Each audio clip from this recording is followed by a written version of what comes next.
Τα Σίλβα, πάσα στο πουθενά. Η ΑΕΚ δεν έχει σωστές ενέργειες της λύσης στο δεύτερο ημίχρονο. Χριστοφίπα να κάνει ο Λαμόνος και βγαίνει απέναντι από το Χαϊμόφ. Ούτε τώρα θα τελειώσει το παιχνίδι. Αν είναι δυνατόν θα μπορούσε εδώ να ολοκληρώσει με μια εξαιρετική προσπάθεια. Του φωνάζει μπράβο Τόνι Τσαβεύσκι, καλά κάνει βέβαια, αλλά ξέρει πως θα μπορούσε εδώ ο Χριστοφί να τέλειωνε 13 περίπου λεπτά νωρίτερα τα πάντα. Εξαιρετική προσπάθεια από ένα ποδοσφαιριστή, αποκάλυψη της φετινής χρονιάς. Δικαίως ανακηρύχθηκε και θα βραβευτεί το βράδυ της ερχόμενης Δευτέρας ως ο κορυφαίος Κύπριος ποδοσφαιριστής της φετινής αγωνιστικής περίοδου.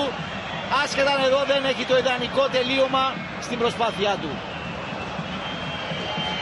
Τι να πεις Γιώργο με αυτήν την...